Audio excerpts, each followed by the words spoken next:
Primeiro livro de Samuel, capítulo 21. Neste momento da história vai para junto de Aimeleque, que era um sacerdote, e ele chega até esse Aimeleque, e aí o Aimeleque fala: mas o que você está fazendo aqui sozinho?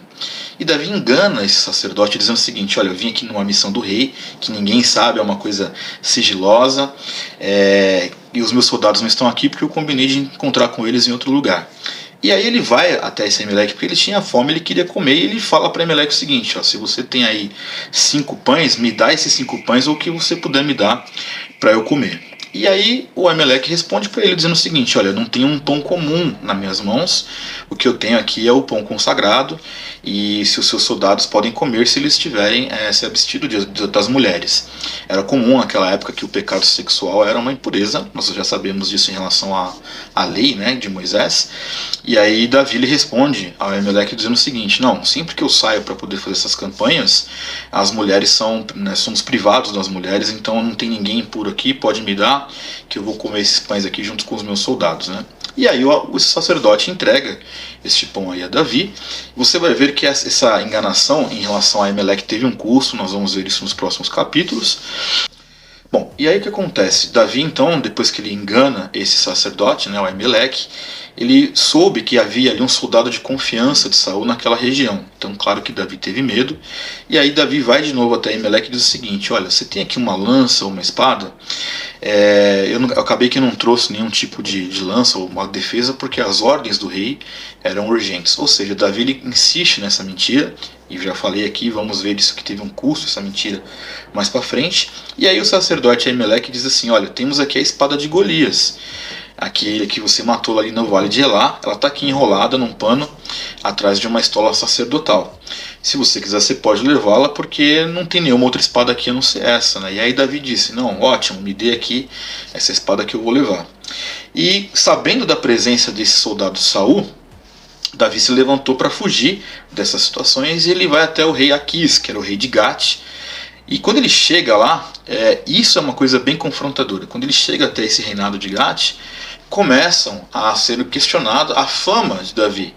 O pessoal começa a dizer o seguinte: esse aí não é o Davi, que era o rei da terra? Não era esse que aquelas mulheres cantavam que ele tinha matado que Saul matou milhares e Davi matou seus 10 milhares? E claro que quando Davi ele discerne que as pessoas estão dizendo isso, ele sabe: opa, peraí, esse cara aqui é um cara perigoso para o nosso reinado, é um cara que ele é muito famoso, ele provavelmente está vindo aqui para querer tomar o nosso reinado, né? E Davi percebe que a leitura que esses habitantes aqui de Gate fazem sobre ele não é favorável. E naquele momento, quando ele guarda essas palavras no coração, ele teve muito medo. A Bíblia fala que o coração dele se atemorizou demais. E aí ele começou a dar uma de louco, ele começou a mudar seu comportamento, justamente para parecer louco diante daqueles homens, para que aqueles homens não vissem o real ameaça que ele poderia representar, embora ele estivesse buscando ali uma segurança. Ele não estava ali para tomar o reinado de Gate, muito pelo contrário, ele estava ali querendo estar seguro. Só que como a leitura dos homens era outra, então ele acabou se fazendo de louco para que ele não ficasse preso ou que ele não fosse morto por aqueles homens daquele reinado. Veja você o fundo do poço a qual Davi está assim indo, né? Para muitos seria uma situação desonrosa. O cara vai dizer para Deus o seguinte: olha, Deus, eu te sirvo, eu estou fazendo a sua vontade, o Senhor está comigo, eu já estou saindo fugido, o Saul está me perseguindo, eu vou para o reinado, eu tenho que me fingir de louco. Foi exatamente o que aconteceu. Tanto que a conclusão do rei Aquis foi o seguinte: ó, vocês estão vendo que esse homem está louco? Por que vocês trouxeram esse cara para cá? Será que eu tenho falta de doidos aqui no meu reinado para que vocês me trouxessem mais um? Isso é o que está na Bíblia. Aí ele diz assim: ó, devo deixar que este louco aqui entre na minha casa? De jeito nenhum.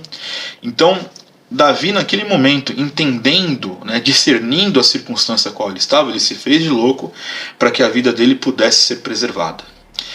Esse é um ponto bem confrontador, porque me parece que muitos cristãos não entendem que a perseguição, por vezes, ela é tão iminente quanto uma desta. A tal ponto que às vezes a pessoa tem que se fazer de louca para poder preservar a vida.